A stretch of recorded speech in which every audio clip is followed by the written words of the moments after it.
Okay, as we continue today, General Abrams has gotten a notification that he's going to have to leave us, and we would like to give him an opportunity to have a few words with you. Then we'll take just about 5 minutes of questions and answers from our panel, and then we'll get on with Michael Tomore's presentation. Thank you. I'd like to, almost thank you all for coming, but that I don't really believe that. I congratulate you for having the good sense to come here, because this, I think, has been a terrific morning. I had a bit of an epiphany because I was remembering one of my favorite essays. My degrees were in English literature, and there was this marvelous essay by Sir Philip Sidney called In Defense of Poesy. And he argued that the value of literature, that's what poesy was back in the 16th century, was that it combined the best of both history and philosophy. Like history, it could tell stories that were about real events and so on, but like philosophy, you could shape it and tell the story that you really wanted to tell. And he called that phenomenon of literature, appropriately enough for what we're talking about today, speaking pictures. And so I do see a connection between what we call written history and what we are looking at and talking about today. And I'm also reminded of a review of Rick Atkinson's third book in his trilogy about the U.S. Army in World War II. The third volume is called The Guns at Last Light, and it begins with the invasion of the beaches at Normandy in 1944 and ends when World War II in Europe ends in May of 1945. And he never writes short. But he inundates his narrative with incredible details. And that, in fact, he's not only a brilliant writer, but he is an indefatigable researcher and loves panning for gold, finding that perfect quotation.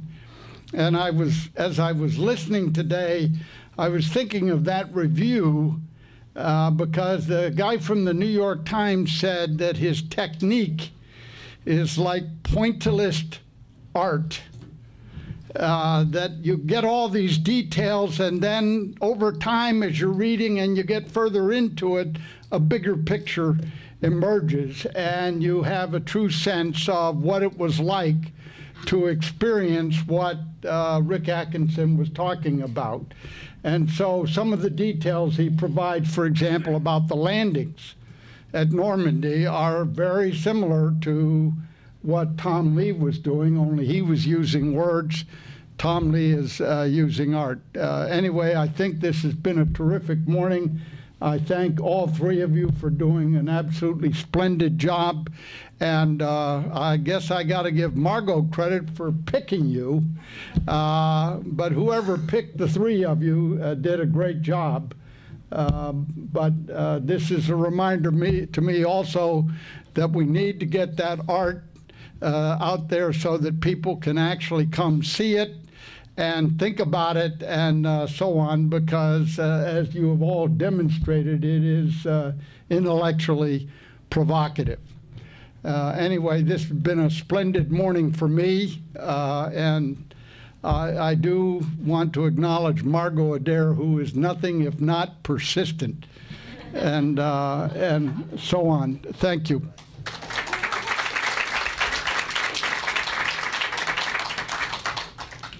I think that in the interest of time, and we're running a few minutes late, we'll take just about 5 minutes for Q&A from our panel, and then we'll move on to Michael's presentation. Does anyone have any questions? I have one question for Sarah in particular. For active duty soldiers, what incentive programs are currently available beyond the residency program to create a large collection of work to represent modern? That's a good question. We don't really have any formal incentive programs, but I mentioned the point during my presentation on the GWAT artists that are having only one artist in residence. We're only in one place at a given time. So we do reach out to talented artists who are in the service and preferably deploying in order to document what they see, just like our artist in residence does, and to donate those works to the collection. So there is no incentive beyond being a part of that. Thank you. Please restate the question. Okay. Anyone else? That being said, I'm sure that the panelists will be available after the sessions today if you need to ask them any further questions. Dr. Michael Tomar has been the director of the El Paso Museum of Art for more than 8 years. He received his BA, MA, and PhD in art history from the Pennsylvania State University with a focus on 17th century painting in Southern Europe, specifically the art of Spain and the Holy Roman Empire. He has been a professional in the museum field since 1987, with direct experience in the areas of museum education, exhibition, development, marketing, fundraising, finance, public and nonprofit, and collections management. Michael, we look forward to your presentation on Can Beauty Exist in War? Well, thank you for that introduction, and it's a pleasure to be here. And as just mentioned, you know, Adair can be extremely persuasive. Having heard my background in academics and my content specialization, it is far away from the type of discussion I'm going to present today. But the wonderful thing about working in a museum is that you're constantly learning and constantly being introduced to new forms of art and new discussions. And it's been a pleasure to be introduced and reintroduced on a regular basis to Tom Lea. And for that matter, I thank Adair, Margot, and the Tom Lea Institute for the hard work that you're doing to bring attention to the importance of artists such as Tom. And I also appreciate the title of the presentation.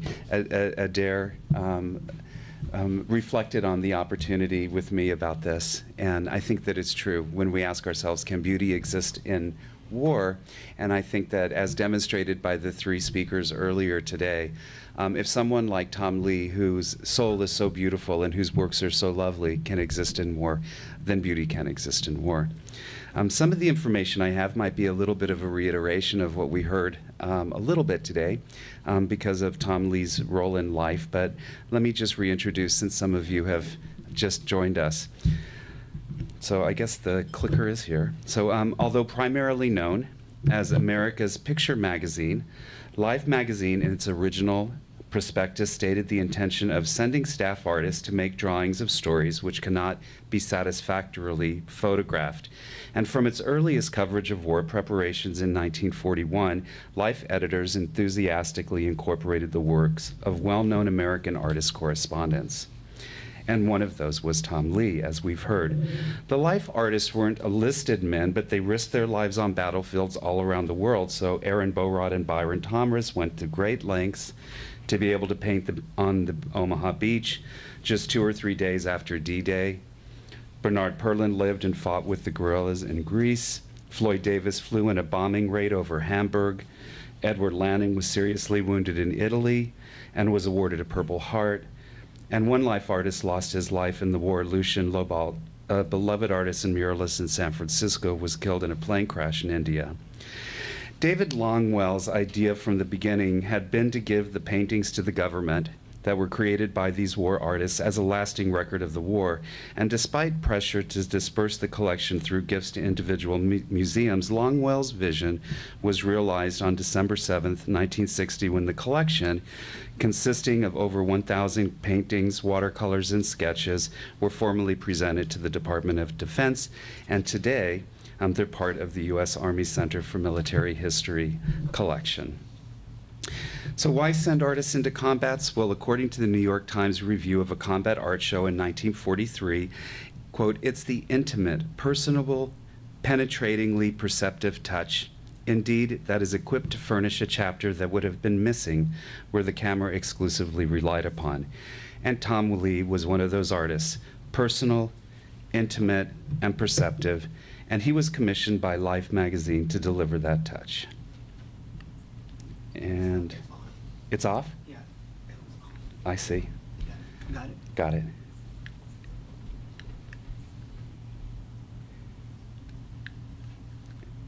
And there we go. So there is a beautiful sketchbook that was donated to the El Paso Museum of Art by a group of museum friends in 1998. And the book was created in 1942, and Tom's record of work confirms that the sketches were drawn between August 17th and October 21st, 1942. Tom was in Hawaii from July 31st until he departed on the Hornet on August 17th, 1942, and except for 5 days ashore, in Noumea, New Caledonia, from September 27th to October 2nd, 1942, he was on board the Hornet from the time he left Hawaii until the night of October 21st, when he's transferred to the oiler, the USS Guadalupe.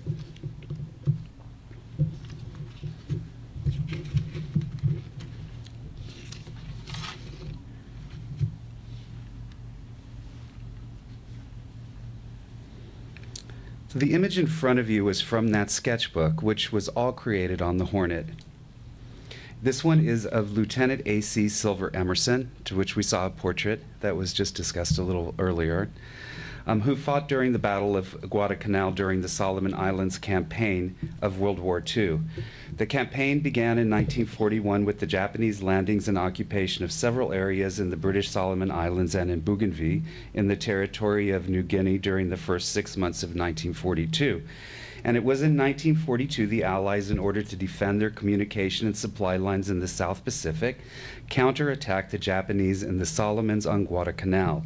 That campaign ended in 1942, the year Tom Lea completed this sketchbook.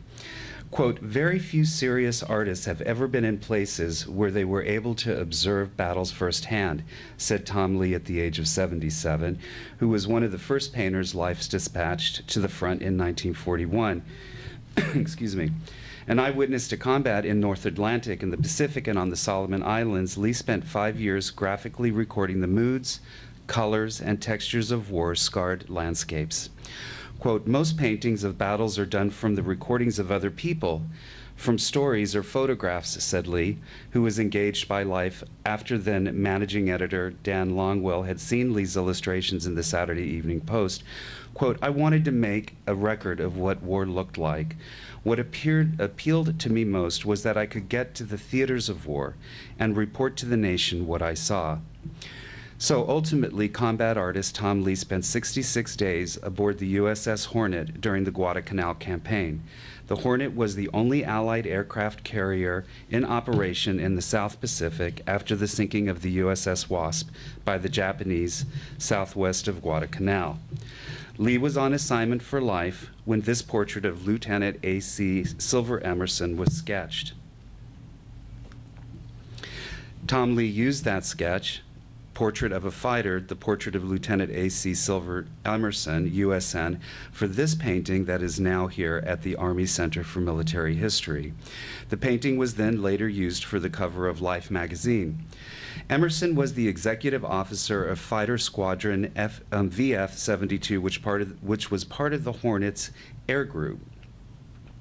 On September 15, 1942, the Hornet and the Wasp covered the transport taking the 7th Marines to reinforce Guadalcanal. There, Lea flew with and got to know many of the pilots, one of whom was A.C. Emerson, an F-4F fighter pilot who survived the sinking of the Hornet, only to be lost north of the Guadalcanal several months later. Lea said, quote, "He was a real ladies' man ashore. I bet I got a dozen letters from girlfriends after he was lost. I went to see his mother up in Plymouth, Mass. After he was killed.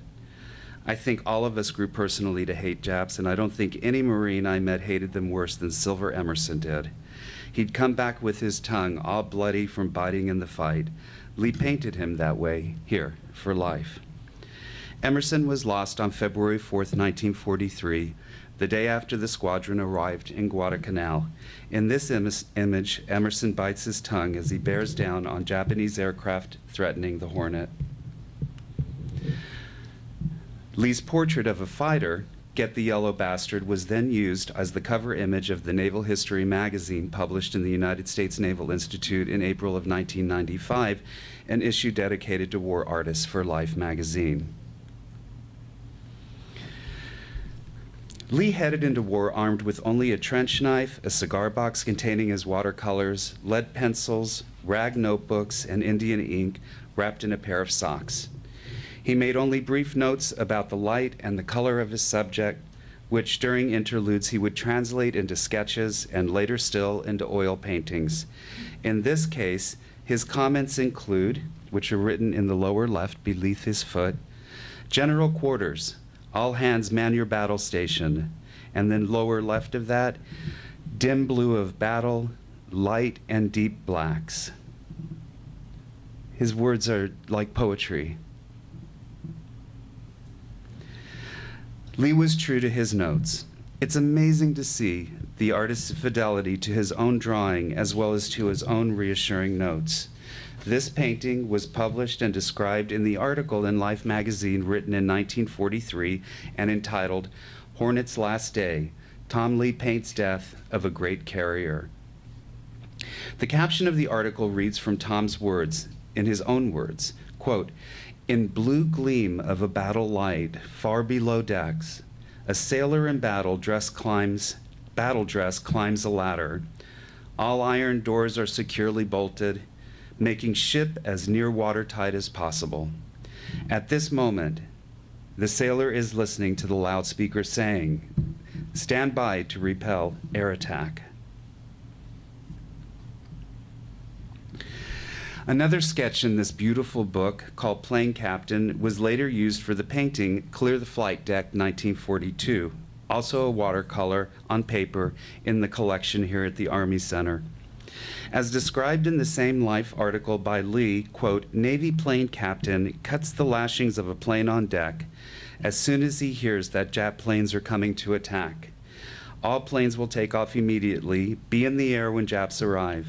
When Hornet was sunk, no U.S. planes remained aboard."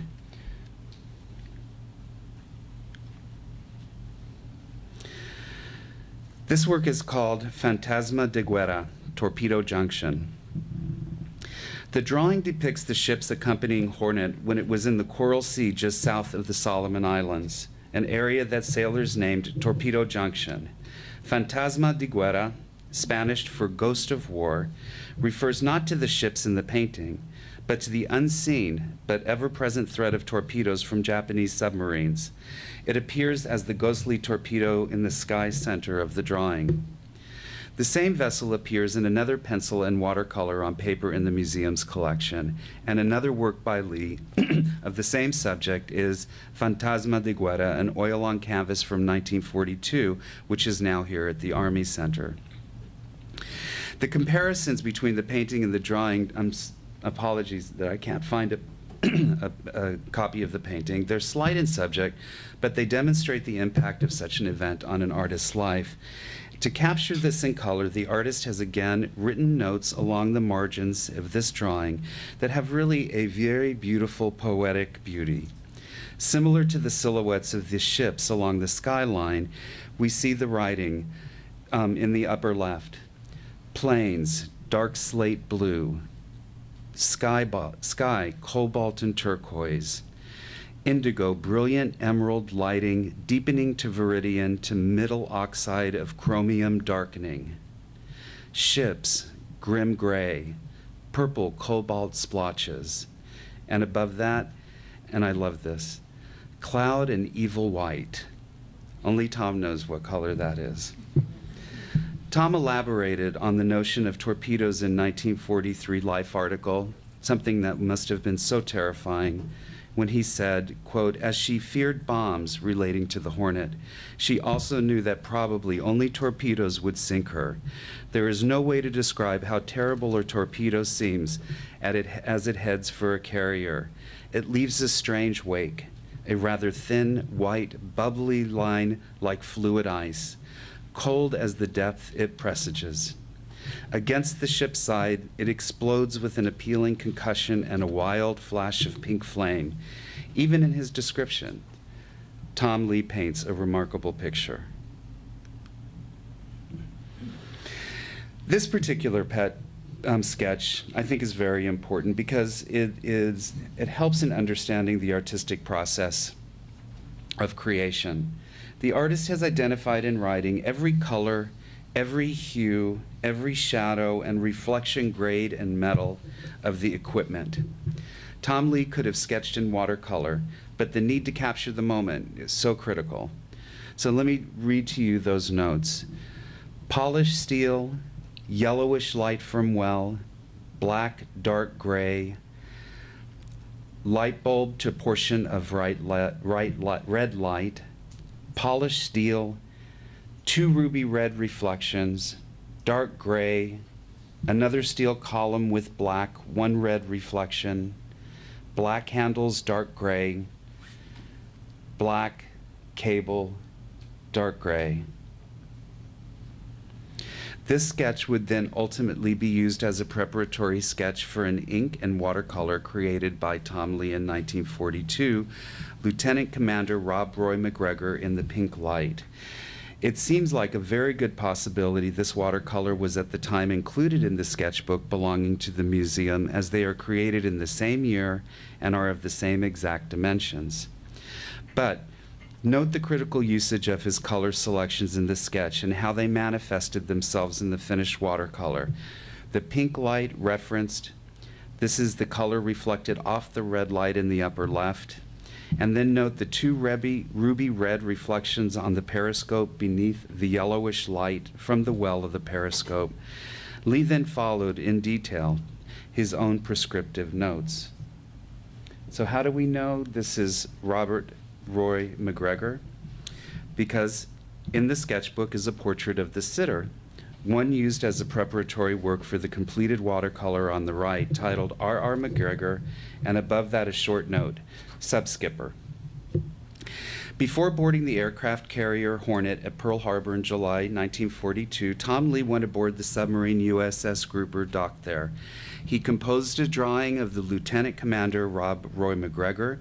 McGregor, identified in Tom Lea's watercolor as a subskipper, was the lieutenant commander of the grouper between August 1942 and March 1943. Ultimately, he went on to become a commander of the submarine Squadron 20 of the Pacific Fleet in 1945. This image reminds me of a passage on the Hornet and its crew written by Tom Lea. In a letter written to Life, he describes the emotions Tom feels about the ship. And he says, I've been trying to write to you about how a ship seems to be a living thing and how each ship has her own particular personality. Yet a ship doesn't belong and begin to live merely because she has engines and steel and docks and a flag. She begins to live only as she receives from the men who sail her the best part of their personalities. Men endow a ship, not only with their own souls, their own hopes and desires, but because of the ship's performance depends upon the men who sailed her with their own behavior. Many of the passages listed in Tom Lea's drawings read also like a poem, written in verses of beautiful colors and movement, and this is no less important in this piece, Warming Up for Dawn Patrol. Sky, early clouds touched with the first light of sun. Sea, deep purple like black with lights reflecting down clouds, color. Deck, somewhat lighter than the sea, gray blue, purple. Island structure, dim gray blues with purplish black shadows, planes catching the lights from the sky, exhaust flames, green-blue. On the left is a sketch of the USS Russell DD-414, and was a World War II-era Sims-class destroyer in the service of the United States Navy, named after Rear Admiral John Henry Russell. In 1942, it engaged in training exercises, and the Russell took station screening the Hornet, which is captured here by Tom. On the 31st of April, Russell conducted unsuccessful submarine hunt, the first of many in the long and costly campaigns for Guadalcanal. And on the 6th of September, one of Hornet's planes dropped an explosive off Russell's starboard quarter to denote a torpedo. Another submarine search commenced. Through the remainder of the year and into the new, Russell continued to operate in support of the Guadalcanal campaign. And ultimately, on the 25th and 26th of October, she participated in the Battle of Santa Cruz Islands, during which she joined the rescue operations for the sinking carrier. This time, it was the Hornet, on which Tom painted.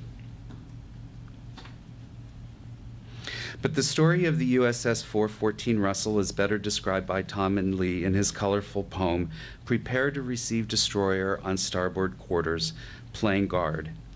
Tropical rain squall, ship's bluish black, flat almost silhouette, strong white at bow and stern, sea, purplish slate gradation from dark to foreground, middle tone, light streak of sea, horizon, pale gray, cafe au lait, light part of sky, powder blue and silver, heavy storm cloud, same slate as sea, affirm.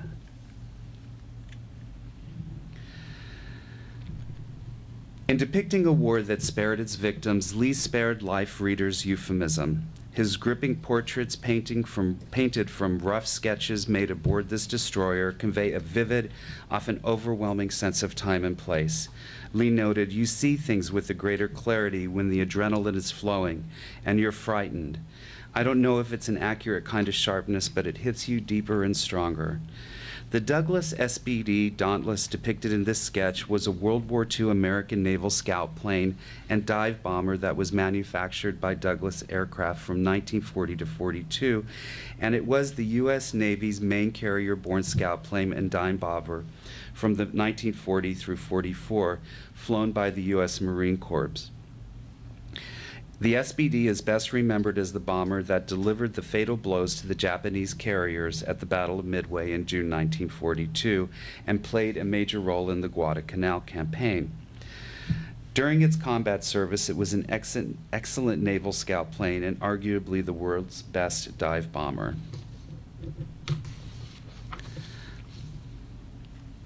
As a last image, last couple of images here, I'll show you this called Hot Stuff by Tom.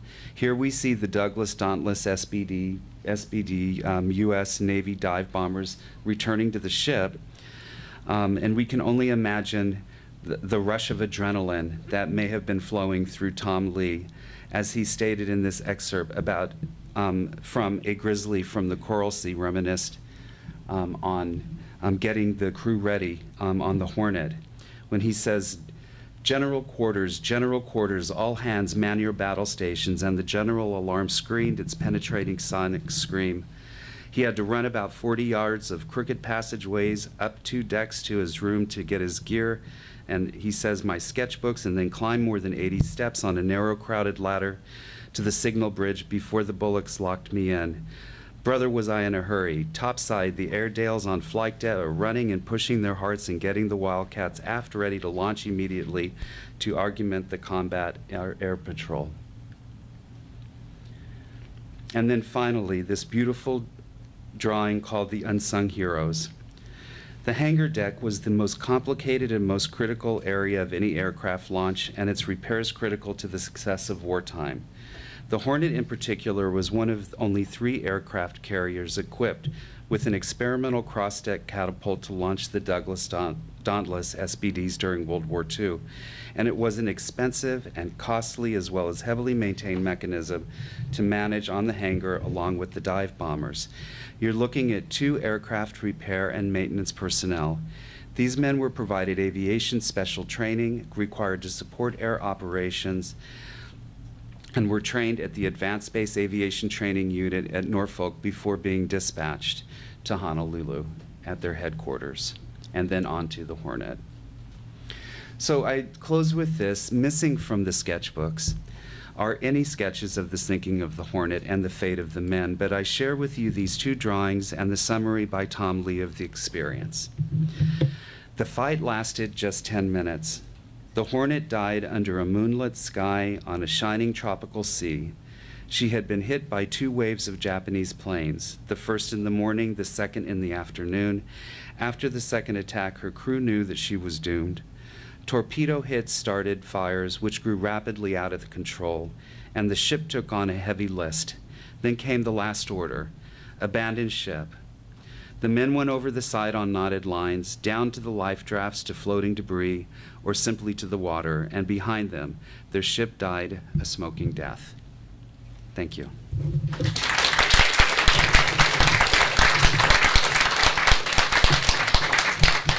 Thanks. Happy to answer any questions. Thank you. Yes? You seem to know an awful lot about aircraft carriers and the technical aspects of them. How did you get all that? Were you in the Navy? No, I know now. That's why I said that. That's why I said, you know, that being a museum director, and you learn a lot all the time. And so when you're doing research on topics, and I can't tell you how many bombs I looked at and tried to make comparisons between what Tom was drawing and what was actually there. But I think that that is one of the wonderful things about this sketchbook for me. Well, it was wonderful for me, and I hope it was for you too.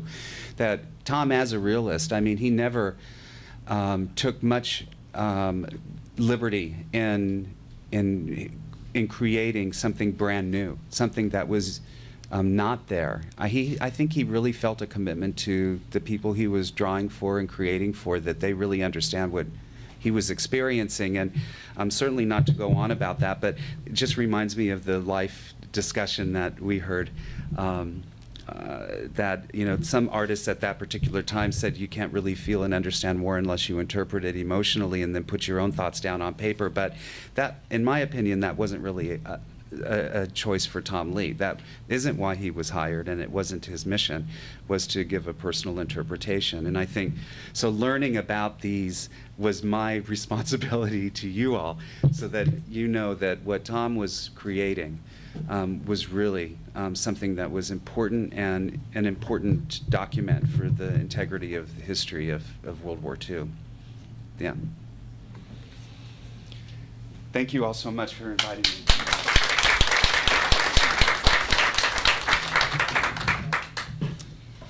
Next, we're going to hear from Dr. Maceo Daly. He received his PhD from Howard University and has taught at Smith College, Howard University, Brown University, Boston College, Morgan State University, Spelman College, Colby College, New York University, and Morehouse College. He has some expertise behind him. He is currently Associate Professor at the History Department and Director for the African American Studies Program at the University of Texas at El Paso. He is a member of the American Historical Association and the Association for the Study of Afro-American Life and History. In Texas, he served as two-term chair for the Board of Directors of Humanities Texas. Dr. Daly?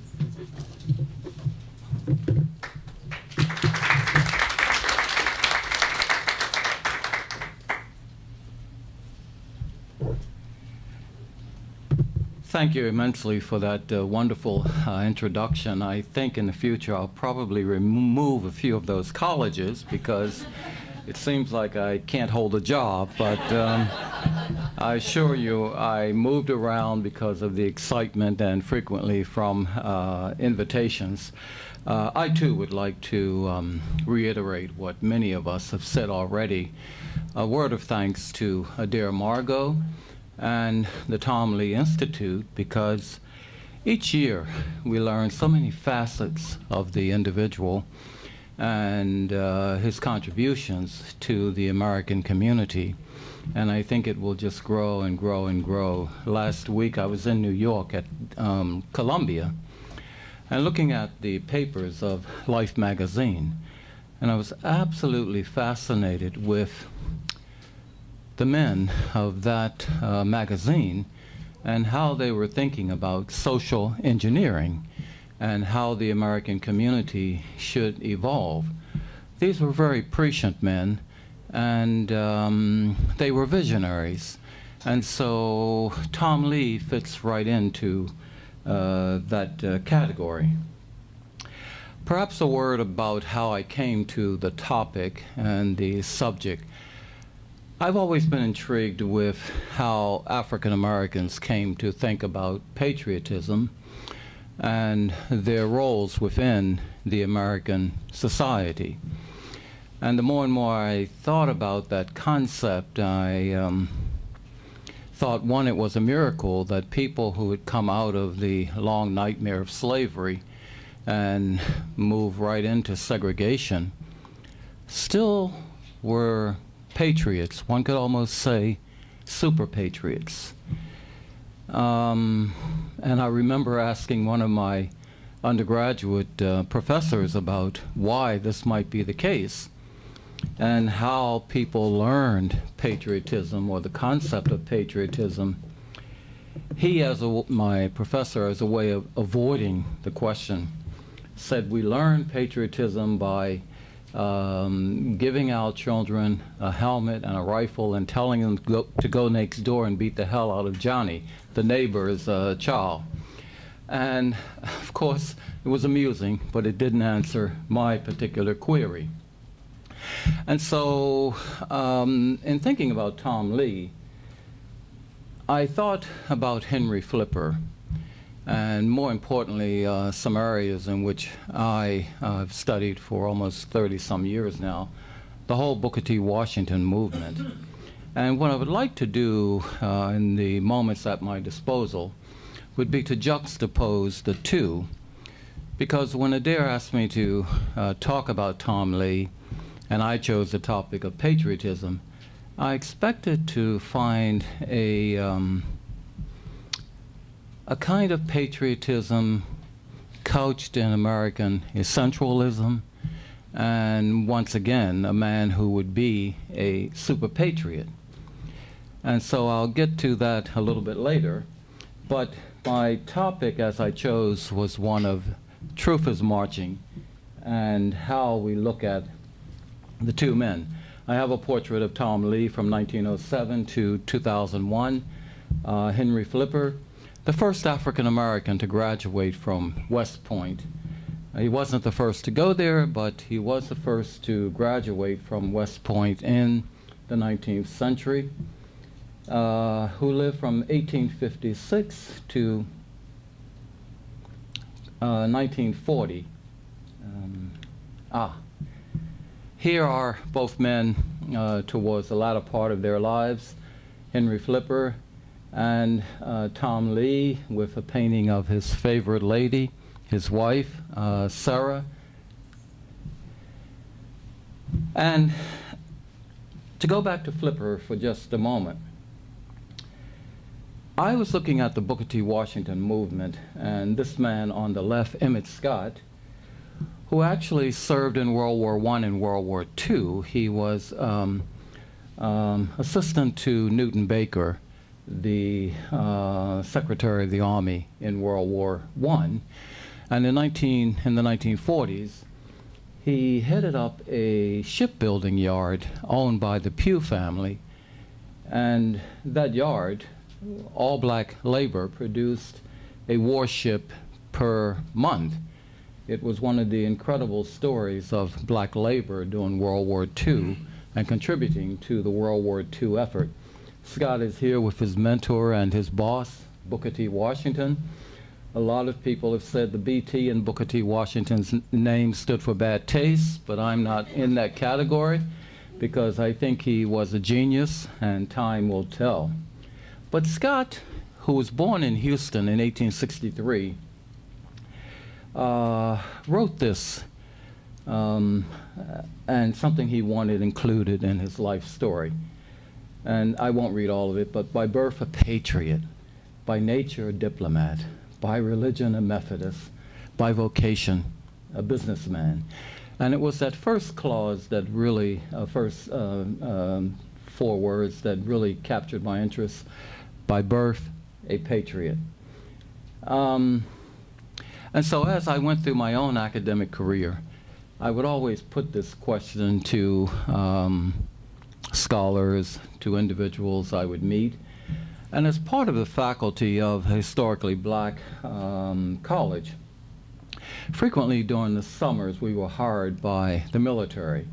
And I was hired to work at CREL, Coal Region Engineering Laboratory, and they were looking at basically how weaponry would respond in cold climates. And I was a young whippersnapper of about 28 years of age, and I was placed in a room with all of these generals, twice my age, and I had control of them because I had to teach them what was the scenario at that point. It was argued that if a war erupted, it probably would be with our nemesis, the Russians, and that here's what would unfold in terms of the way the attack would come.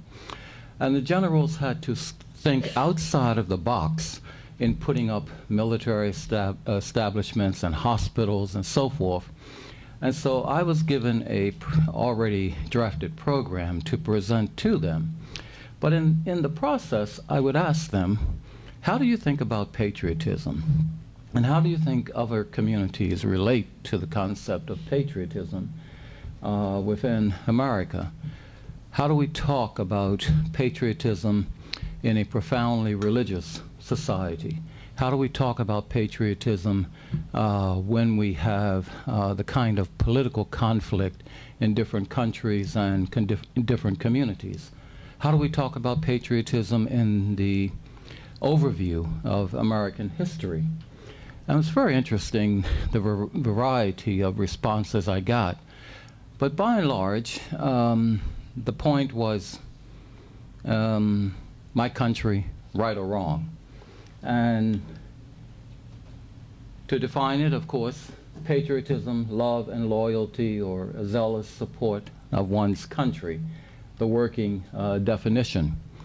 And that's one that Henry Flipper went forth with. He survived the hazing and the punishment and the persecution at West Point. And now West Point, in honor of Henry Flipper, where there is a bust of Henry Flipper, offers an award to the graduate who has persevered the most throughout the year. Just to note a little bit about Henry Flipper, in the late 19th century, he was posted to Fort Sill, and Fort Sill was having enormous problems with malaria, and it was owing to stagnant water, mosquitoes, you can imagine the scenario. Flipper, who was an engineer, trained at West Point, as I've already mentioned, fluent in Spanish, by the way, built this so-called Flipper's ditch. And everyone looking at it said, it'll never work, it's going uphill. You're a fool, can't you see? This isn't going to work. And with the first cascading rain, it worked perfectly. And so Flipper was honored. This is a fort at, well, in Texas, right outside El Paso, about 90 miles southeast of El Paso. And this is where African-American troops from the 9th and 10th Cavalries were posted. This is Henry Flipper, who is drummed out of the military when he was quartermaster at Fort Davis and was charged with misappropriating funds, He was court-martialed on 2 charges. One, that he had misappropriated the funds, and 2, he had lied about the misappropriation. He was found innocent of the first charge, but guilty of the second charge and removed from the military. While he was at West Point, he wrote a colored cadet at West Point, which he had hoped would be a guide to other young African Americans who were entering. And this is what he wrote: "A brave and honorable and courteous man," or what he quoted, "will not insult me, and none other can." Let me skip that. Oops.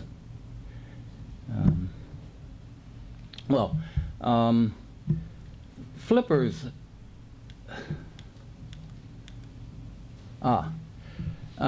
this is what Flipper concludes at the latter part of his life about America and patriotism. "No civilized people is so ignorant of their constitution and functioning of their government as the American people.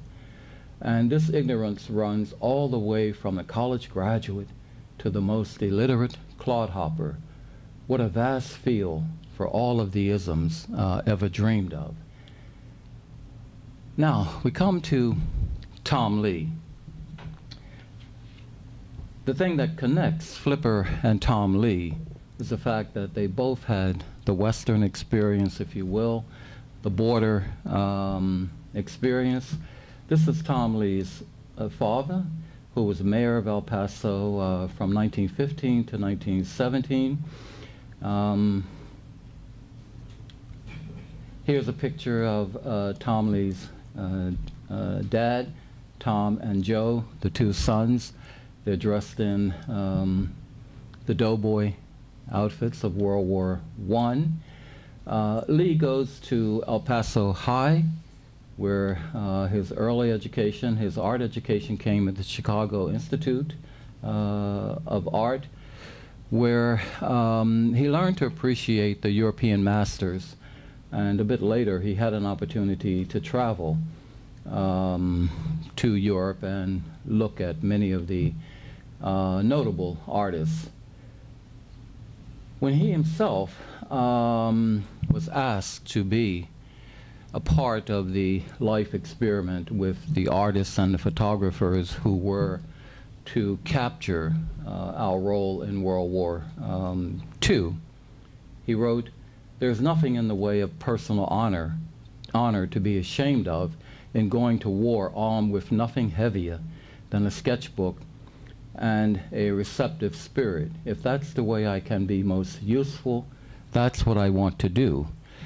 And Tom Lea also noted, if I can paraphrase him, that he wanted to be an honest practitioner of his art. He said that he had never had he tried so hard to be a voice for what others had experienced.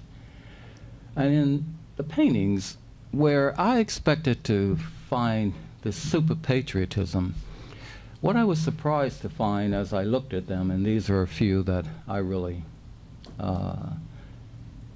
appreciate significantly, what I found was a realism and a patriotism. Indeed, he shows the horrors of war in a very comprehensive way, but you get a sense that you're almost right in the photo, and you can fully appreciate the danger and the loss of lives. This is Night Counterattack, 1944. Sick Bay in a Shell Hole, 1944. I should note that Lee's collaboration with Daniel Longwell was one in which Longwell thought that paintings, as has already been mentioned, could capture the essence of war better than photographs.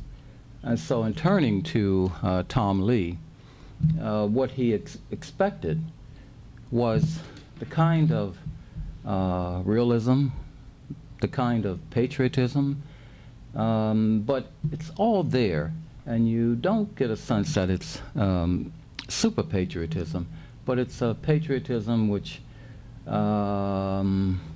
implicit in most of the photos. And I wanted to read a letter that Tom Lea wrote to Daniel Longwell in August of 1968, and what he thought he was achieving. He writes this, quote, "Dan, I've never considered that I was working for a magazine or a corporation those years. I worked for one man. I worked for my respected friend, Dan Longwell. Nobody else.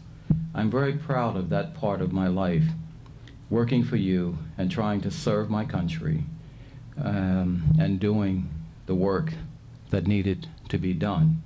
This is a letter of August 8th, 1968.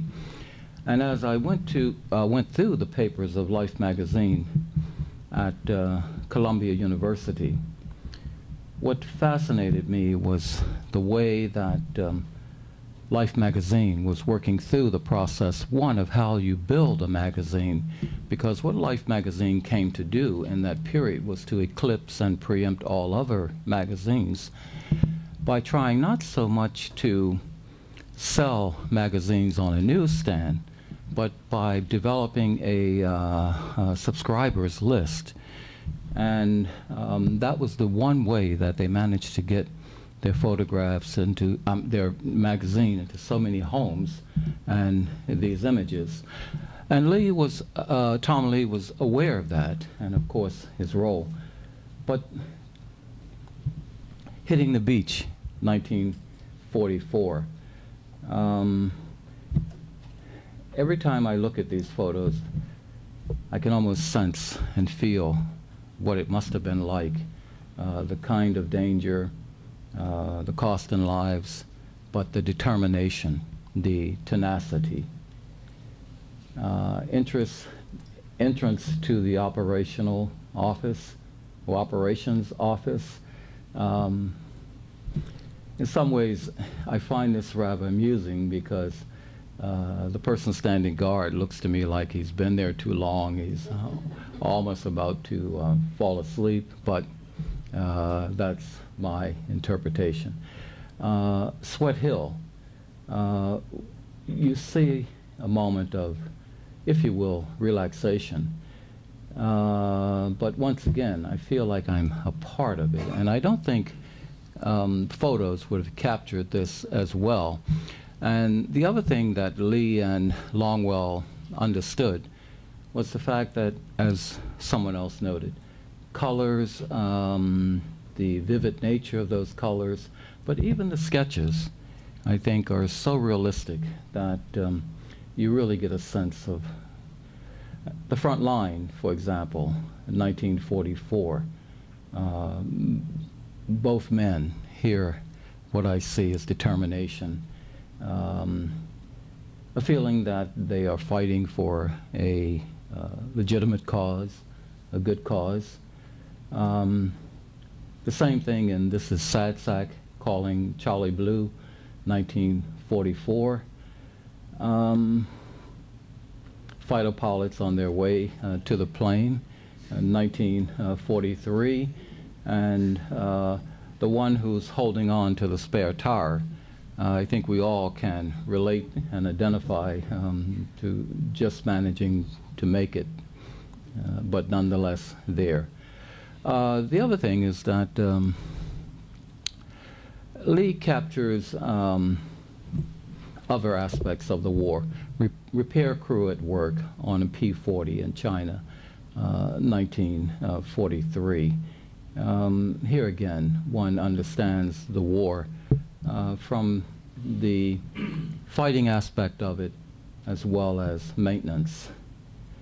Going in, and the whole as someone has already noted, the background is just incredible. And the image, the look of the, if you will, protagonist, his determination. Taking the blockhouse in 1944, hitting the sack. I really like this one in many ways because it shows, if you will, and I was corrected last year or 2 years ago in my interpretation of this, so I don't want to make the mistake again, but what I appreciate is that you're seeing men at rest, so to speak, and in a moment of reflection.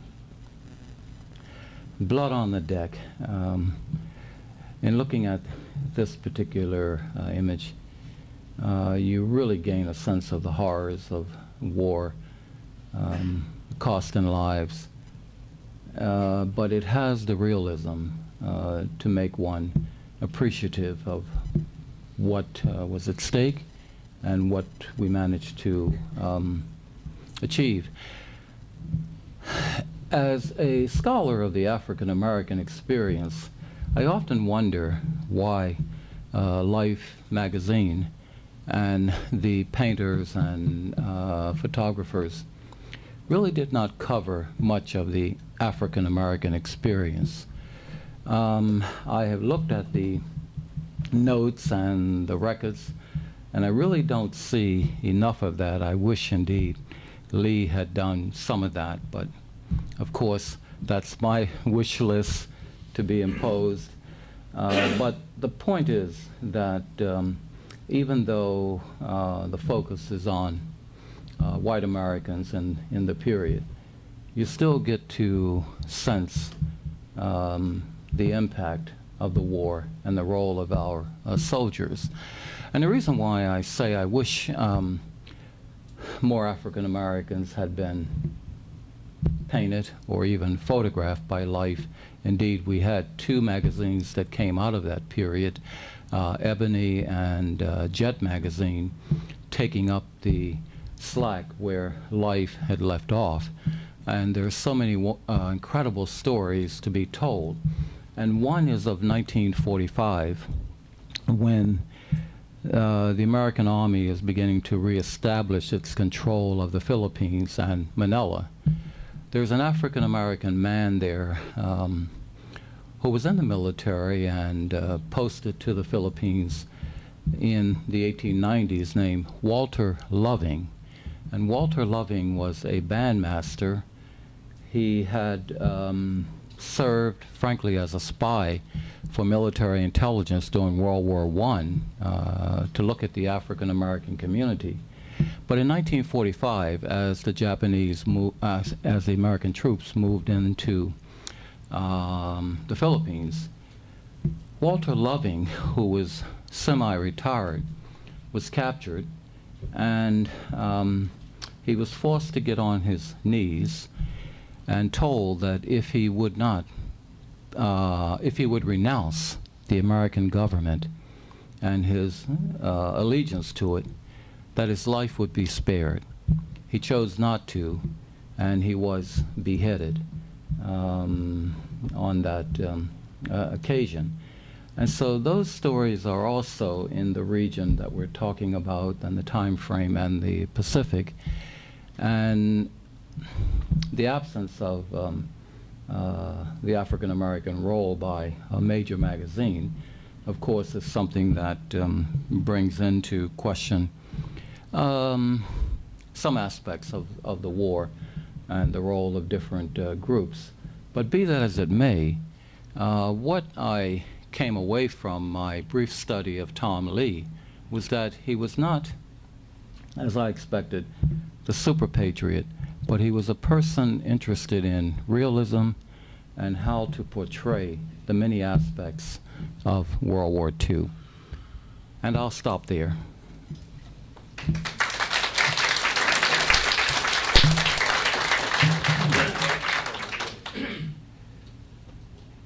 Yes. Dr. Lea, I heard some of this presentation in El Paso, and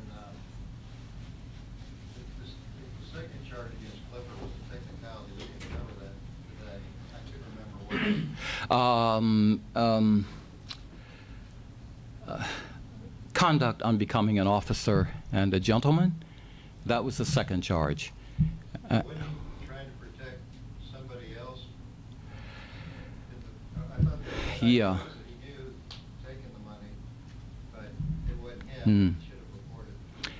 Let me say first, that's a real conundrum to me. I've read several accounts, and they really just do not, they're not convincing enough. And I'm hoping that younger scholars will pick up the task.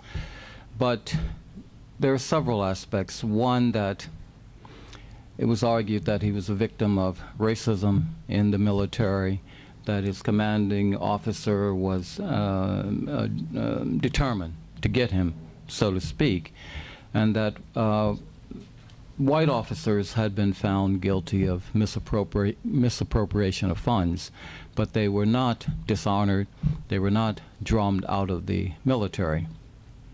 The other issue is that the African American community in the region around Fort Davis took up enough money to replace whatever had been missing. Flipper himself invested his own money from his first publication, The Colored Cadet at West Point. And so it seems to be a bit draconian for him to have been removed from the military. And he had been such a hero to the African American community. He spent the remaining portion of his life trying to clear his name, but he was unsuccessful until after death in 1999. Bill Clinton pardoned him. But he was convicted on the second charge of conduct unbecoming an officer and a gentleman. Mm-hmm.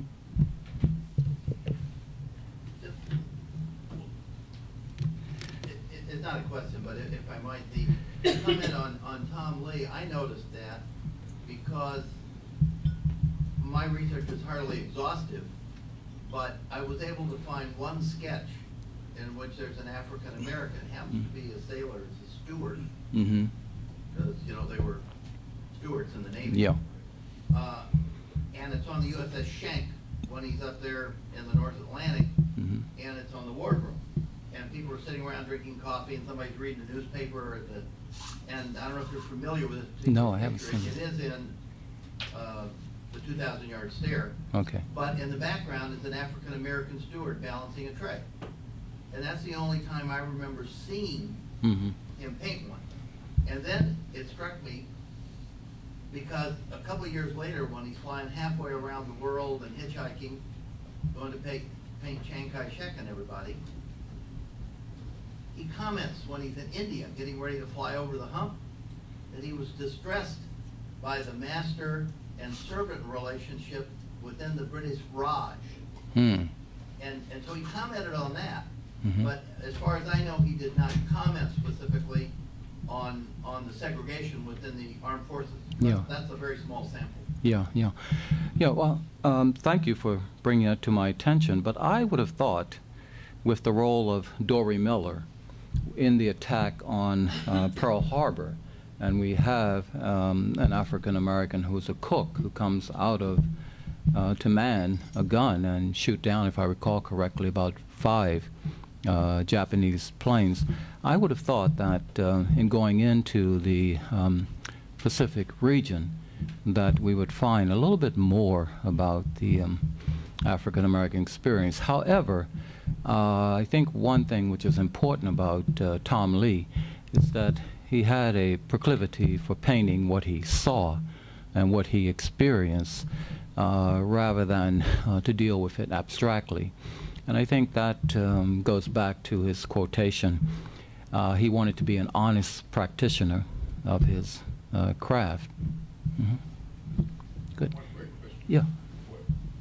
In the latter part of Henry Flipper's life, where did he live? What were his circumstances? Oh, boy, that's a great question. Another speech, I guess, but I'm sure we're getting a little bit weary. He actually lived in the region of El Paso, West Texas, the Phoenix area. He was bilingual. He served in Venezuela. He worked with Albert Fall. But in leaving El Paso around the 1920s, he moved back to Atlanta, Georgia, and he died in Atlanta, Georgia, still working to clear his name. But the thing about Flipper, and why I was trying to juxtapose it too in terms of their views of patriotism, Flipper was born into slavery, and his father managed to earn money as an entrepreneur and buy the freedom of his wife and his 5 sons. And all of them went on to be patriots within the American realm, but incredible careers. One became the bishop of the AME Church, another became an entrepreneur, one became a professor, and Flipper, as the oldest, I think, was always trying to live up to these high ideas. There's no indication that Tom Lea and Henry Flipper ever met while both were in El Paso. But in many ways, I think they're shaped by the border experience, because a lot of the writings of Henry Flipper reflect this view of the American community that he wrote about, that Americans were very ignorant of their Constitution, that it was a field for all of the isms, was a way of chiding and reminding Americans of the democratic experience and the opportunities that they had.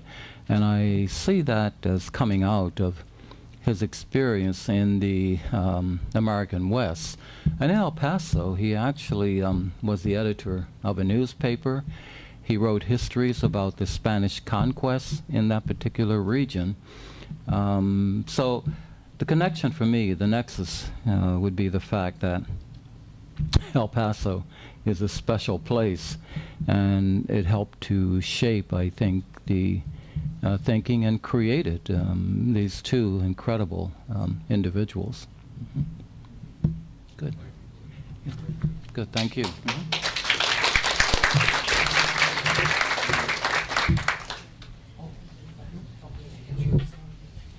Thank you, Dr. Daly. Finally, this morning, we have Thomas Hatfield, who is the director of the Military History Institute in the Dolph Briscoe Center for American History at the University of Texas at Austin. He earned his master's degree and PhD from the University of Texas at Austin. A former military intelligence officer, he was Dean of Continuing Education at UT Austin from 1977 to 2007. We're not at 2077 yet. And he was designated a Dean Emeritus in 2011. His most recent scholarship is Rudder, From Leader to Leader, a biography of James Earl Rudder, which was published by Texas A&M Press in 2011. Tom, welcome.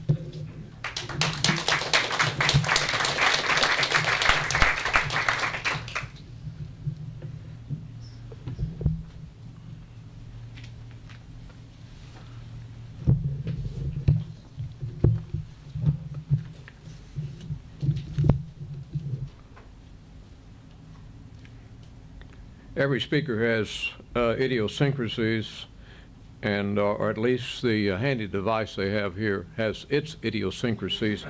And so at the moment, I will try to straighten mine out. And I have straightened it. I have not. There it is. Well, I too want to add my compliments, my congratulations to dear Margot for the inspiration to take on the important life's work of making the works of Tom Lea known to the rest of the world. It is a worthy cause, and I am very pleased and flattered to have been included in this program and in other programs. And I'm grateful to be here at Fort Belvoir with you. There will be several, not many, I think, duplications in my slide presentation as compared to others you have seen. But actually, Adair and I discussed this slight overlap, and we decided it would do no harm at all for you to have this double exposure or triple exposure. It's okay. So there you see what my very able colleague at the University of Texas named David Zapata always helps me with PowerPoint preparations, and this is David's selection is going in, and it's already been elaborated on, and I will say something else about it a little further on. I was surprised already this morning. I've been surprised at how several, and Brendan in particular, remembered that the very first exposure to the works of Tom Lea occurred in J. Frank Dobie's great 1940 book called The Longhorns. I've never forgotten the day my father brought that book home, and I don't know how long it had been since I learned to read, but probably the reason I'm wearing glasses here today is I read it all that day, I think, and I read under the covers with a flashlight. And that's where I was exposed to this extraordinarily, the illustrations by Tom Lea. And there's the other one, which has a counterpart from the painting a little later on that I will show of Counterattack, that's called, on Peleliu, and old blue looking up as you recognize that constellation. Those made powerful impressions on me as a boy. Since I am been called the military historian on this program, I think I should try to put Peleliu into the context of the American war in the Pacific. First of all, we have to try to appreciate the immensity of the Pacific. Have you flown or crossed the Pacific either by, well, you've either ship or have you gone by plane? If you have, well, raise your hand. I mean, for me, it just goes on and on, and on and on. And even to return back to Honolulu is an extraordinarily long trip. I have, one of my qualifications for being here, or one reason for being here, is that I've actually been to Peleliu. And when I went about a dozen years ago, it was a seldom traveled trail. I think it has become, there are more visitors are going there now since the popularity of the television, the video on the Pacific War. But I can tell you that Peleliu was not when I went, and I don't think today, it is not on the way to anywhere or from anywhere. You have to really be wanting to go there. And I, in fact, there's a little island out here called Yap, and I was engaged by the big travel company called Abercrombie and Kent to be a lecturer for 1 month on one of their marvelous tour ship tour trips called the Discovery, and we were to meet up at Yap and spend that month, which we did, going all the way across the Central Pacific, a World War II memorial trip with lots of veterans along, and we actually ended up somewhere down in this area on a French possession. But we met up to meet in Yap, and I'd always wanted to go to Yap. Did you read about Yap in your freshman economics course? About the monetary system at Yap? The monetary system were the rocks, large rocks on the island. And the larger the rock, the greater the monetary value. And I couldn't wait to go from rock to rock to see, you know, how much money there really was there. Well, I got there a little late because they'd adopted the almighty American dollar. But the rocks are still there. But when I got to Yap, I just kept going. Let me go. I just kept going, and I went here to Peleliu, an island of Koror, and I'm a scuba diver, and some great dives in the area of Peleliu. But the immensity of the Pacific Ocean must be appreciated in a discussion of Peleliu and of the Philippine Islands, that on the equator, well, I first start with this. If the depth and the width of the Pacific is so great that if you could somehow bulldoze off the entire Earth's, the surface of the Earth, and push it into the Pacific Ocean, the Pacific Ocean would still have an average depth of 2 miles. And so at the equator, the distance across the Pacific is about 10,000 miles. The largest distance across the Pacific, which is from Malaysia to Panama, is half the distance around the world. It's 12,500 miles. So those kinds of, the scale of that has to be appreciated to understand what the United States Navy in particular, what they accomplished during the Second World War. So Peleliu was, we reached a point in the war after the conquest of the Solomon Islands with Guadalcanal here, and with two different points of view as to what should happen next in the overall to the conquest of Japan. The point of view of the Army, as espoused by General MacArthur, Douglas MacArthur, one of the great prima donnas of all time, was that we should go back to the Philippines. And remember, MacArthur had the great phrase when he left there in spring of '42, driven out by the Japanese, I shall return. Not we shall return, I shall return. So MacArthur is a great exponent for that. On the other hand, there were, at the head of the Navy, Admiral King thought we should go to Formosa. It was easier from there to get to Japan, could blockade the coastline here, and Japan could get a few, not many supplies from down in this direction, down in what was known as the Dutch East Indies. But so to make that decision fell to the President of the United States. This is July 1944.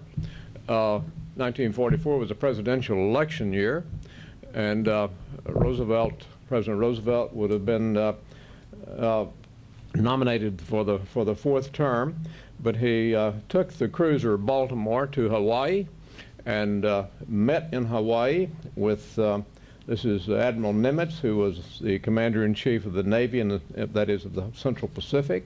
Here's General MacArthur is here. You recognize President Roosevelt. Here is his principal aide, Admiral Leahy, also an Annapolis graduate.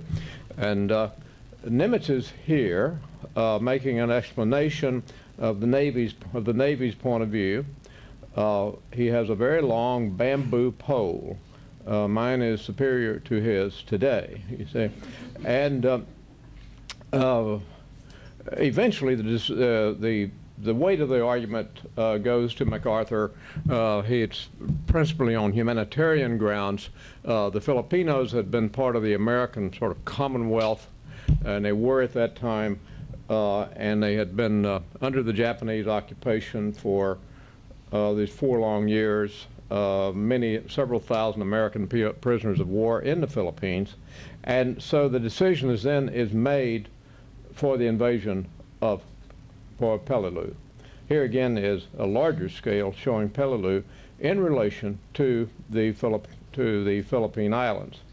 Now, one of Admiral Nimitz's subordinates, the name that you will recognize of Admiral Halsey, came sailing up through this area in late August 44, early September, and the landing at Peleliu would occur on September the 15th. And Halsey is very much surprised that how little Japanese activity there is, that he sees no reason for a landing to be made on the island of Peleliu. So he sends that's a signal to Admiral Nimitz.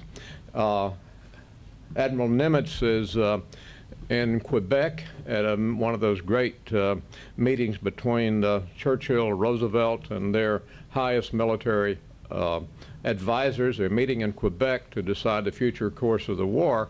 And Halsey's recommendation is don't make a landing on Peleliu because it isn't worth it. There's almost no Japanese activity here, and there'll be whatever's there will be no threat to landing on the island of Leyte over here in the Philippines, which eventually they did. Well, the decision finally, and it seems to have been made rather casually, was made by Admiral, go on a little further, is actually made by Admiral Nimitz. And Nimitz had, and he said, two reasons for it. And there's an underlying reason always been suspected that I will tell you a little later. But this is Peleliu, and there's an airfield on Peleliu. You can see the cross of the runways that are across there, and it's a little more than 400 miles across to the Philippines from here. So it was a possibility of a Japanese airstrike on the American landing forces on Leyte that would occur the next month. So Nimitz is thinking of that. And then up here at the northern part of this, the whole island string is known as the Palau, P-A-L-A-U, and in this area here is the coastal passage is surrounded almost entirely by coral, and it's calm water. It's a good place for a seaplane base. So Nimitz makes the decision for the landing at Peleliu. Well, what has been suspected as part of this is that Nimitz was trying very hard to get along with MacArthur, and he was not the easiest person to get along with unless you agreed with him about most things. But he was America's best-known soldier at the time, and I think Nimitz had some concern that if there was any kind of Japanese activity, opposition from Peleliu that affected the American landings in the Philippine Islands, that the Navy would come in for some very harsh treatment by Douglas MacArthur. Well, here's a larger sketch of Peleliu. The capital of it is a little place, well, is up here called Koror.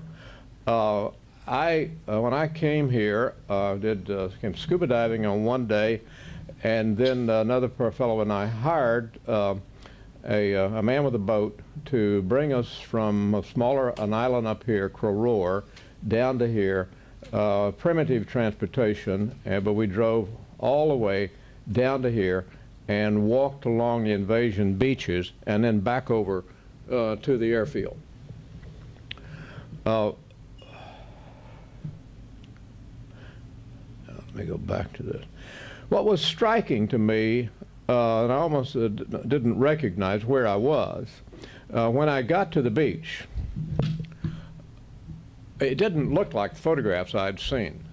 And the reason it didn't is because the photographs I had seen were taken during the war, right after the fighting or during the fighting, and all the vegetation is gone for a couple of hundred yards inland. Well, a lot of time had expired, 60 years or more since then by the time I got to the scene, and the vegetation is right down to the edge of the water.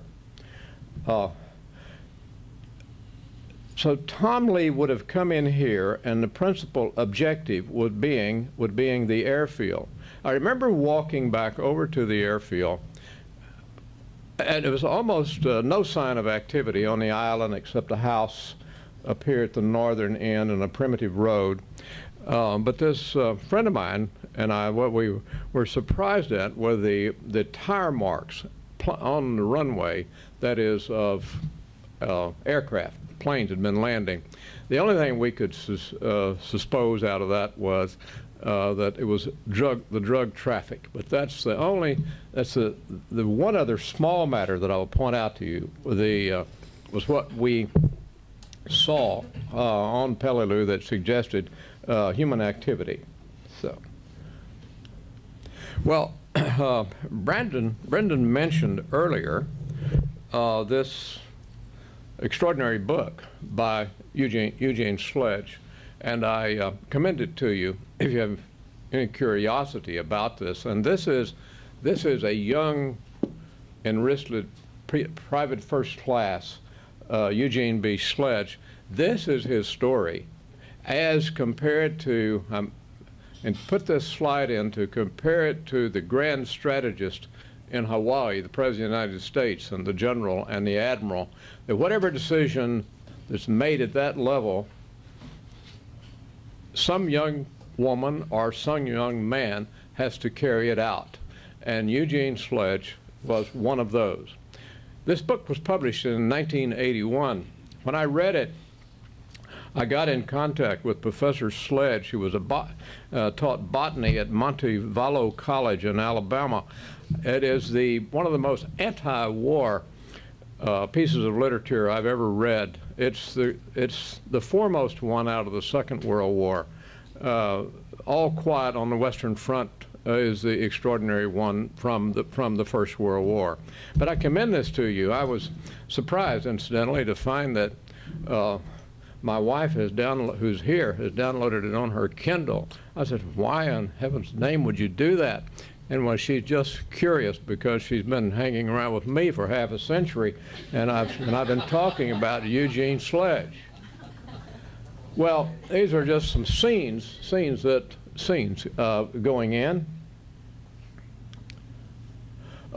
This was an American Amtrak amphibious tractor with not with tires, but with tread. This is not my photograph, to be honest. I could get better quality, and they were easier to find on the web than trying to go back through the, I don't know, hundreds, thousands that I have. But this is still on the island. This is a blockhouse, a Japanese blockhouse from the island. This is an entrance to one of the caves. There is a ridge which goes down the center, long center of the island of Peleliu, which I might have pointed out to you. Some people have likened it to the claw of a crab. And the hand, my hand being part of that, this would be part of the claw here. And this ridge, a coral ridge that the Marines would call, as you may know, Bloody Nose Ridge, runs down the length of it.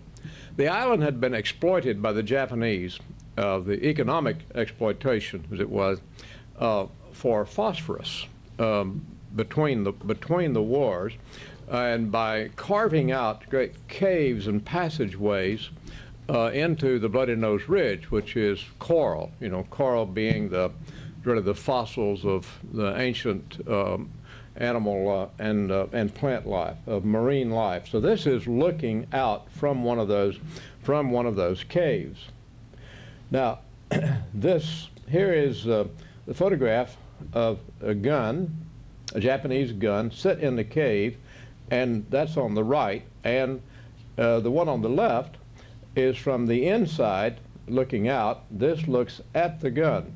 The extraordinary thing about the gun was that someone had been taking care of it when I got there. Occasionally, it would have to be very often, but it was actually oiled. You know, somebody had been placing grease on it, so maybe it was that someone from that one lone house that I saw on the entire island. And this is a photograph. You recognize this is what Tom Lea may have seen, the landing craft going in toward that long stretch of beach. Now, American intelligence was very poor. I think Nimitz made his decision to go ahead and execute the Peleliu landing. He made it in the absence of very much solid information. They didn't know much about Bloody Nose Ridge, and they didn't know the strength of the Japanese garrison that was there. And among other things they didn't know was that there was a very small island, actually it's unnamed on my chart, that was positioned off to the right. If you can imagine that landing beach going from left to right, there's a small island, no name, show unnamed on Navy charts, and there the Japanese had a very sizable gun that could fire laterally along the entire length of the beach. Okay, and it was not touched in any of the bombardment that preceded the landing. So that was one reason for the very high casualty rates. And this is the sketch from which Tom worked to produce the painting going in. And it's already been pointed out to you some of what the objects, the sky as he created it, and the aircraft. But then he reversed the figure for this. This really dramatic photograph. Now I want to go back to J. Frank Dobie, who, again, the first contact I would have had to Tom Lea, being through Mr. Dobie, whom I came to know. Tom Lea and Dobie became very close in the late 1930s, and they remained close with some estrangement in the 1950s, but they became fully reconciled before Mr. Dobie died in 1965. When Tom got back to El Paso, he wrote a long letter to Mr. Dobie, and I will just quote from part of it. And this is what he talks about his experience on Peleliu and the kinds of paintings that he will render. I have just returned from a very rough trip. I landed with the Marines on Peleliu between the first and second waves when our furthest penetration was 25 yards inland from the water. It was as bloody and as concentrated a battle as this war has seen. A real hell. I came as close to being killed as a man can possibly be. But reason or not, I'm proud. I can now make a report on the war, which is war itself, the final war of the man with the dirt of the earth in his face, the war of the man who carries a gun and a knife, who kills with his hands and spills blood and guts on the ground. And what will he try to do with his paintings? And Tom wrote, I'm not going to interpret that war with my paintings.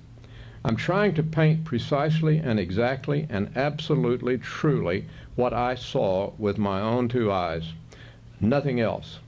These are to be literal pictures, to be taken literally. Few painters have ever seen such things, and certainly none I know of has painted them. I know I have become a much better painter since I saw you last. I find that as my painting goes deeper, it gets harder to live with, and I suffer agonies trying to bring it those things that grow as the understanding grows. It's strange to believe that I'm becoming a better painter while the pains of creation increase instead of diminish. In my optimistic moments, I think about trying to write, and someday I'm going to. But now is the time to take in everything I can, to see, to hear, to feel. The time to write about them is when they assume a larger design than I can see now, and they assume meaning I cannot yet fathom and relate.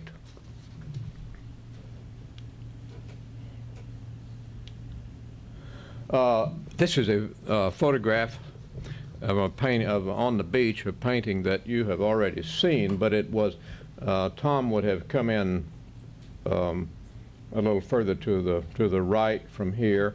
I mentioned a moment ago the island that was you can't see it down here, I don't think, but it's a Japanese island that is down here, untouched, with a large gun and able to fire laterally along this beach, which was the cause of many of the initial casualties. And there's the painting that apparently came or was of some. No, I don't say that Tom used the photograph, but this is a similar kind of scene. And here is the sketch that led to the flares in the sky for the painting that became known as Counterattack. The Japanese were known for the counterattacks, the night counterattacks. So here the Marines, as you can see, they are crouched and waiting, and there is the painting of the flares in the sky. And there's old blue pointing to the North Star. Don't you love that? Yes, sir. Here's the blockhouse. I showed you a photograph of the blockhouse a little further on. These sort of, frankly, in my generation, these are noble figures, and Tom Lea probably shaped, certainly did with me, and I think in my generation, shaped our ideas about American soldiers.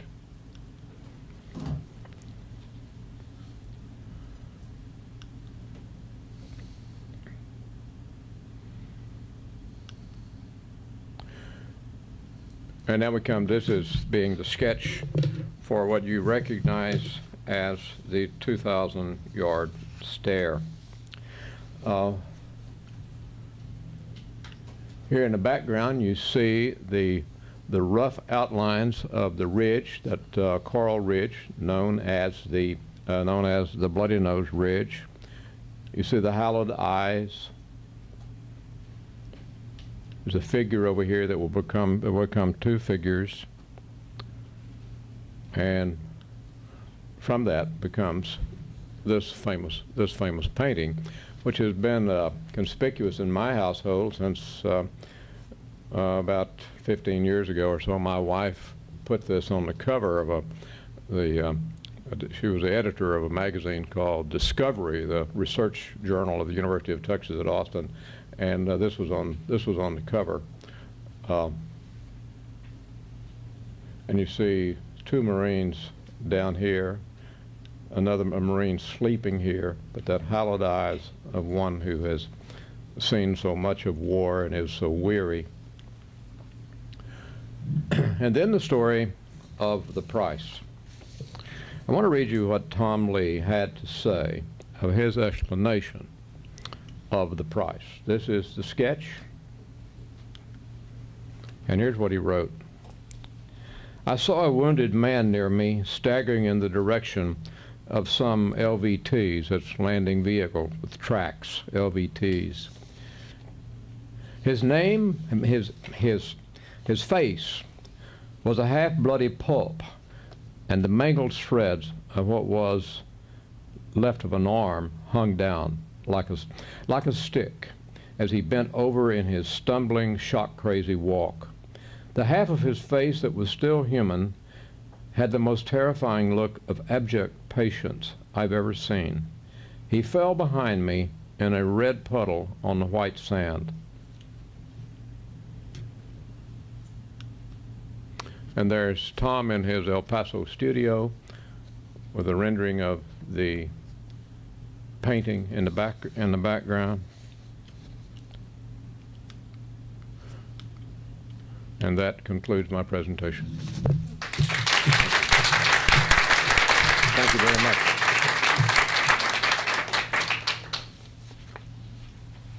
You have a question, Tom? I'm ready for any questions. Yes, sir. I've never asked this question. Did Tom coin the phrase 2,000-yard stare, or did he name it after a phrase? You know, that's a question for Brendan or Adair. Did he coin it, the phrase? I don't believe he did. but, and he always called it that 2,000-yard stare. But you've also heard the phrase the 1,000-yard stare.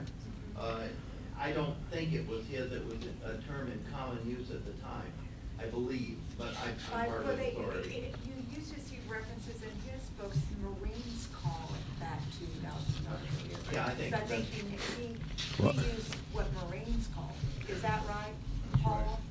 Exactly. And you all. Historian too. I've got another point I'd just like to make. You referred to the gun that was covering the beach that was so deadly. As the convoy of 800 vessels was steaming down from Guadalcanal to the point of invasion, they were getting periodic reports and revising their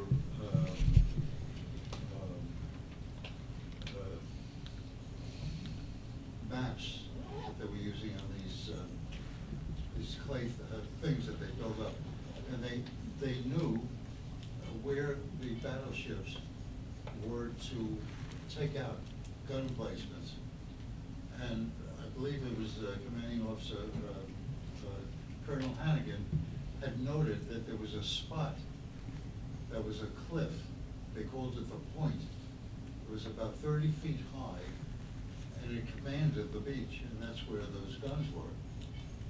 And he warned or sent information to the battleships as they were steaming down to take out that point. And they never did. And that was a horrible mistake that was made, because we don't know why they ignored it. And it took a lot of casualties in order to break that point. Yeah. Thank you very much. That's a good explanation. Are there other questions? I'm honored to have been with you.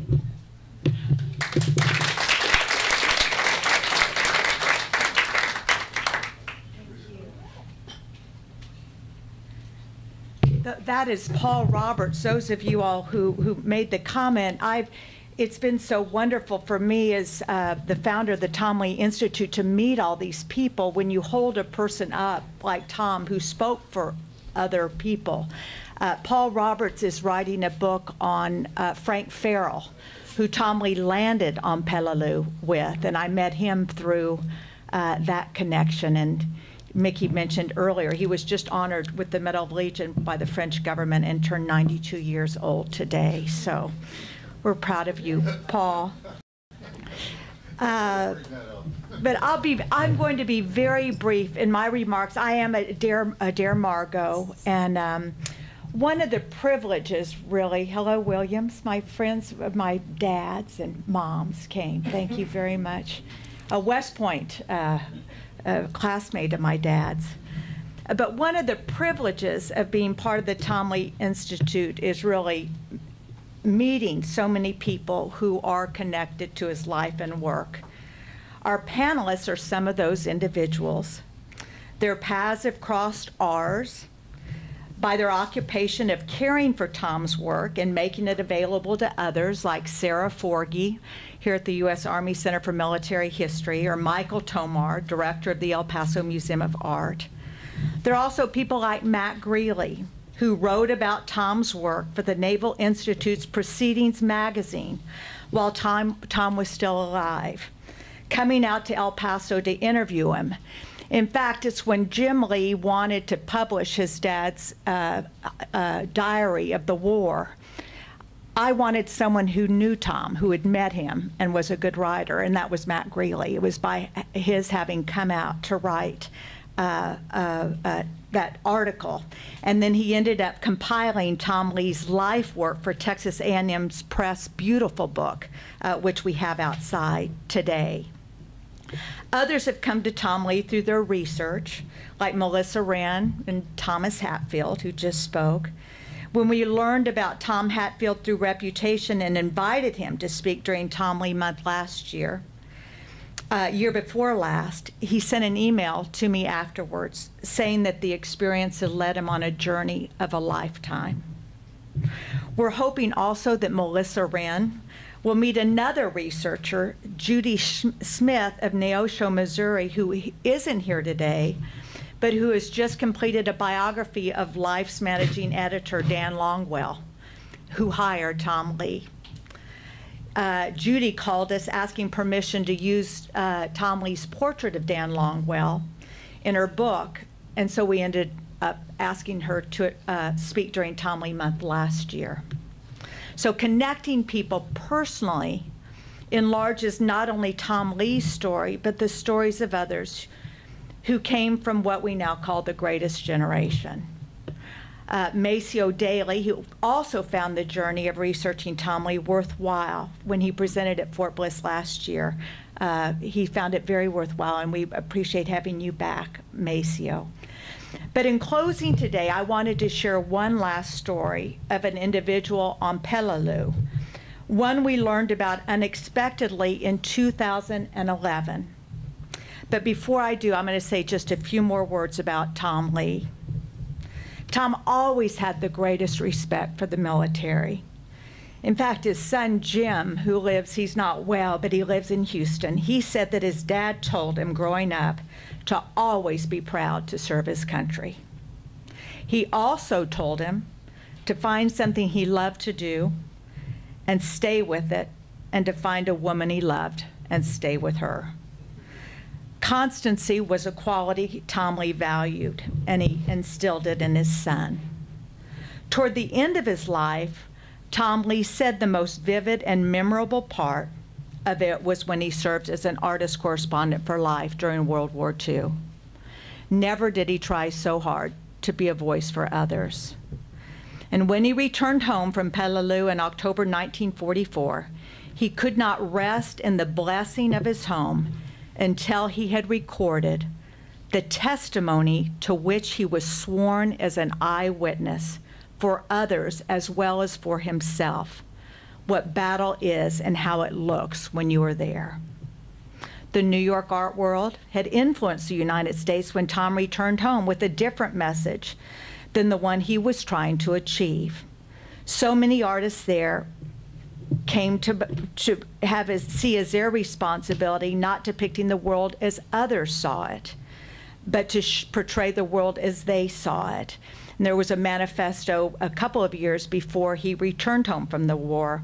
That world was one that was fancy-free and contrary to common sense. From the sketches he made from the naval vessel offshore the day after leaving Peleliu, Tom Lea painted 11 pictures. And after delivering them to Life at Rockefeller Center in New York, the managing editor came into the room where they were all lined up against the wall on a shelf, taking one look at them and saying, "Print every damn one of them in color, and I never want to see them again." Dan Longwell saw the horror of war in Tom's pictures, and we do too. Tom Lea, on the other hand, said he was thinking of the heroism of the men who performed under those circumstances. "I really thought of heroism rather than war," he said. And I think that's the vision of the Marines in all these paintings. He told that to me in the oral history I recorded. The paintings were published in Life June 11, 1945, and while it was still fresh in his mind, Tom and his friend, El Paso friend, a book designer, Carl Herzog, decided to publish Tom's sketches and narrative in an edition of 550. Carl Herzog wrote an appealing letter to the Marine quartermaster in Philadelphia to let him have enough of the real green dungaree cloth worn by the Marines to cover the whole edition. When the Life issue came out, which you've seen these images, Tom noticed a mistake that caused him a real pang of regret. One of the scenes he painted was indelible in his brain. It's this one. One he also described in these words. About 30 paces back of the Jap trench, a sick bay had been established in a big shell crater, made by one of our battleship guns. Lying around it were pieces of shrapnel over a foot long. In the center of the crater, at the bottom, a doctor was working on the worst of the stretcher cases. Corpsmen, 4 to a stretcher, came in continually with their bloody loads. The doctor had attached plasma bottles to the top of a broken tree stump and was giving transfusions as fast as he could after rough surgery. Corpsmen plied tourniquets, sulfa, morphine, and handled the walking wounded and lighter cases with first aid. The padre stood by with 2 canteens and a Bible, helping. He was deeply and visibly moved by the patient's suffering and death. He looked very lonely, very close to God, as he bent over the shattered men so far from home. Corpsmen put a poncho, a shirt, a rag, anything handy over the gray faces of the dead and carried them to a line on the beach under a tarpaulin to await the digging of graves. Tom Lea knew when he saw the caption for this picture that it was wrong. How would I know? Because 2 years after the Tom Lea Institute opened its doors in El Paso in 2009, 8 years after Tom Lea's death, a box arrived from Rufus Oakey Jr. from California with this letter and this portrait inside. And the letter is from Tom Lea, and I hope you can see the beauty of his script. The 25th of June, 1945. My dear Chaplain Oakey, I am deeply gratified for your letter which came this morning, forwarded from New York. To have your address and to be able to write you is a great relief to my mind. From the moment I read the text accompanying your portrait in life, I've wanted to send you my most abject apologies and an explanation for the error of placing Chaplain Malone's name where yours belongs. My text material to accompany the paintings was chopped and edited in the New York office. Added to my own narrative was material kindly furnished by Captain Frank Farrell at my request, and it was used by the editors to further document my personal account. Now, somewhere in the chopping and splicing by the editors, my caption names and Farrell's auxiliary text became confused on the 2 chaplains' names, and I was not given the final proofs to check for error. I regret the result very much more than I can say, and I can only hope you will forgive it. Sometime about August 1st, a handsomely printed limited edition of my Peleliu narrative will be issued, illustrated by the rough sketches I made immediately after leaving the beach. I am having a special copy of the volume made for you, in which will be bound my original portrait sketch of you, which we made aboard the Ormsby. I shall inscribe it to you in such terms that your friends will certainly know you were the padre I watched in the shell hold on Peleliu. It will give me great pleasure to send this memento to you. Please keep me informed should you change your address. I need not say how deeply I appreciate your good words for my record of that bloody place we saw. I tried with all my might to speak truly of it. There's a great difference between the actual war and the headlines we read sitting comfortably in our homes. The least warlike people I know are those who have seen the most of its actuality. With gratitude to you and with warmest good wishes, I am sincerely yours, Tom Lea. And there's the Peleliu Landing covered in the Marine dungaree cloth that were printed in addition of 550. Well, in 1999, Jason McDonald, who did his BA in history at Fordham Lincoln, Jason McDonald did his BA in history at Fordham Lincoln Center. The web was relatively new, and his advisor suggested he create a website that covered Oglethorpe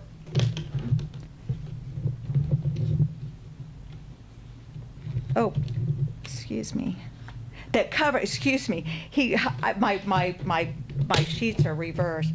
He created a website that covered photography of World War II. Though the requirement was 40 pages, Jason went overboard, ending up with over 300 essays on close to 2,000 photographs, making the site a hit with 1.3 million visitors a year. By 2007, Jason was aware that the captions, which came from the Library of Congress and National Archives, were often inaccurate or downright incorrect. He decided then to try to find as much detail about each photo as he could. In 2010, he was working on this photograph of Reverend Rufus W. Oakey leading a religious service on Peleliu, and he remarked that the photo really made him think of Tom Lea's painting. Jason said he had admired Tom Lea's work his entire life. He'd been awestruck by his work. Rufus Oakey Jr. then sent him a scan of the letter from Tom Lea to his father, and Jason McDonald then contacted the Tom Lea Institute. Jason's website, www.worldwar2database.com, has the picture and some brief history on Chaplain Oakey. He was a Presbyterian minister. He was the pastor of First Presbyterian in Milledgeville, Georgia, starting in 1936. He received an honorary doctorate of divinity degree from Oglethorpe University. He joined the Navy and was commissioned from Class 643Y as a lieutenant, junior grade, on February 25, 1943. After serving at Quantico's Marine Barracks, he was assigned to the 1st Marine Division on May 16, 1944, and promoted to lieutenant that month. Oakey served with the 1st Marine Division on Peleliu and was reassigned stateside on December 18, 1944. After visiting hospitals until the end of the war, he retired from the Navy on March 1st, 1946, and became pastor of the First Presbyterian Church of Upland, California, where he served until his retirement in 1951. And after his retirement, he continued to officiate at many weddings and funerals. The cross in the photograph, made for him by Quantico Marines, was buried with him. And when I was preparing for this presentation, I sent his son an email to say that what he had sent me, I was going to present today. And Jason told me that he died in January. So anyway, that's the end of today, but I think it was appropriate to end with how Tom loved the men, the individuals. So it wasn't war with a capital W, but he saw the heroism in the men. And I think, as we all agree, he really portrayed it beautifully. But I want to thank all of you all again for coming on. I want to thank our panelists for presenting today. And I would ask you, and thank you, Mickey, for being our chairman. I love having a general's wife, as her husband was commanding general of Fort Bliss. But I would ask you to take this helps us a lot. If you all will fill out your evaluation forms at the end, it really helps us a lot in applying for grants and what we do to know what you thought about it. So thank you very much. Do you all have any more questions of anyone before we? Yes, Maceo. Adair, a question of you. As you move forward with the Tom Lea Institute, what do you see as some of the other critical areas and critical questions to be addressed in Tom Lea's life and career? Well, yesterday, it's interesting, today we're focused on his war. It was interesting since Tom Lea was not involved in the art world. He was involved in the world and the motivating ideas of the world around him. Our founding chairman, Jamie Clement, is also chairman of the King Ranch. You know, he wrote and illustrated the greatest history of ranching history, the history of beef cattle. I mean, the coming of the horse to the Americas. There's so many areas to be explored. Yesterday, we had an entire conference with the Librarian of Congress, the director of the Smithsonian American Art Museum, and very distinguished panelists, some of whom are here today. We have a whole group from Odessa because they have a mural in Odessa called The Stampede. We didn't look at Tom's murals today. But they came because we have Tom Lea programming along a Tom Lea trail that's been established. Because they had programming last year, they began thinking about the damage to their post office mural and that they wanted to do something about it. So we turned that into an entire conference yesterday where we had representatives from the United States Post Office, the General Services Administration. John Cornyn kicked it off as using Tom Lea as a case study for preserving our national heritage by looking at these New Deal murals. So he is a good case study for that, and there's going to be a lot coming out of that just as far as restoring his murals. But in particular, history is it's living, and so often I think we can rediscover where we are today, whether it's with our military and our comportment in the military and the types of people that the military draws, just rediscovering them. Here's Mac's book, by the way, by A&M. But also, as I say, these historic areas that we haven't even begun to scratch about. Tom Lea was always so fascinated by cattle and horses because after World War II, you all might find this interesting, he presented his Peleliu paintings. I think Dan Longwell, who was a friend, felt bad. I mean, that what he had been through. And so he says, I think you need to go out to pasture for a while. And so he knew he liked cattle and he had experience, so he sent him down, but this is so typically Tom Lea, he sent him to do a history of beef cattle. We'll publish it in Life. Go to Mexico, learn about beef cattle. So Tom Lea he doesn't just start with beef cattle, he wants to know how they got to the Americas. And he learned that the Spanish, in talking about cattle, didn't just talk about cattle. They talked about, there are two Spanish terms.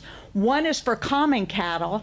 One is ganado prieto, which is the black fighting cattle that were bred for bravery.